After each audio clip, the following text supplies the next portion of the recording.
AITA for transposing my ex-BF's wife's face onto a different body and posting it on Instagram. Background information. My 30F ex-boyfriend, 32, that I dated when I was 15 years old is now married to a woman, 27F, who has been cyber-stalking me for over 9 years. This began in 2015 when they started dating. I would get frequent friend requests from this woman on Facebook. At the time, I didn't know who she was, and I was only adding people that I knew in real life. After rejecting several requests and noticing that she had lots of mutual friends, I came to the conclusion that she was either a bot or just someone obsessed with having as many FB friends as possible. Over the next few months, I got messages from close friends and family members asking if I knew her. One of my friends finally put together that she was actually dating my high school ex. She, the now wife, had even messaged a couple of my coworkers claiming that we all worked together. After several of my friends reached out asking me about this, I finally decided to look at her following list on Instagram. She had started sending me requests there too. I found she was following many of my close friends, several of my cousins, including 2 that lived out of state at the time, some of my then BF's friends, and even his aunt that lived in another country. I was so freaked out, I admittedly reacted and posted on her FB wall saying, WTF, and asking her to message me. She built a straw man argument about how it was so wrong for me to post a swear word on her FB wall and not acknowledging her totally obsessive and creepy online behavior. There is a lot that has happened in these 9 years, but in summary, I have not been left alone online by this girl for longer than a period of 4 months. I have gotten requests and messages from fake accounts that are so transparently her, except I obviously can't prove it. She made an Instagram account and a Snapchat account pretending to be 2 different people that she thought I might know. One of these was pretending to be this very sweet girl from my high school who was heavily bullied, and when I messaged her to ask if it was her / let her know about the account, she was absolutely devastated.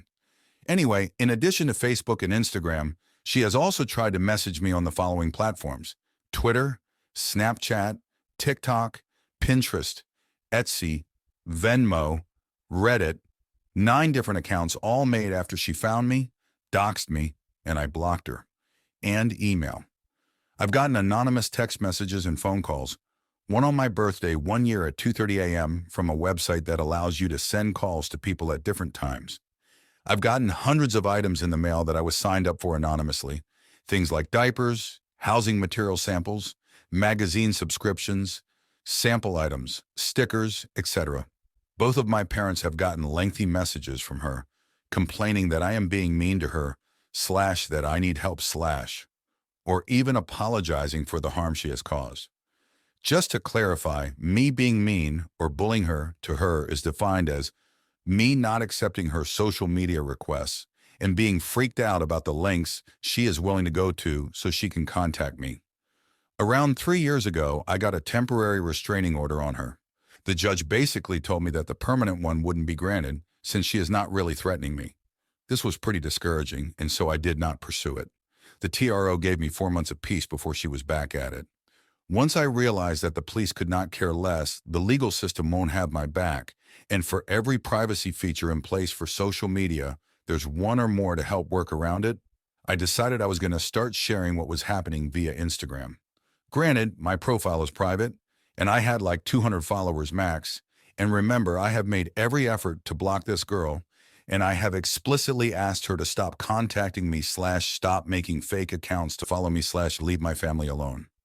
So for a couple years, I have been documenting the contacts she has been making, mail openings, and photos of myself to remind people of what I look like before I end up on Dateline. Fast forward to the past couple weeks, a coworker recommended I watch Baby Reindeer on Netflix. This show really captured every feeling I have had during this 9 years of harassment and gaslighting. So as the show started to get bigger, and this woman continued to cyberstalk me, I did my usual posting of her messages on Instagram stories to my private follower list. I concluded the series with a picture of Martha, the stalker, from Baby Reindeer, with my stalker's face transposed onto her body.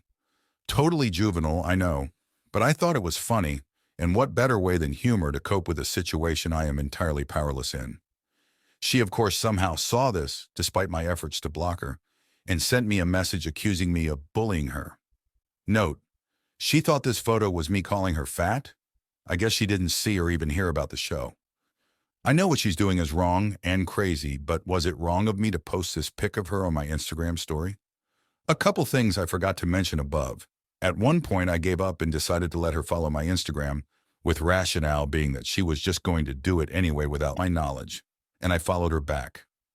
This was creepy, because right away it was clear that she had been doing everything she could to emulate me. She made the same crafts I had posted about, was starting the same hobbies I was doing, posting photos with similar posing and lighting, and even getting tattoos in the same style and location on her body.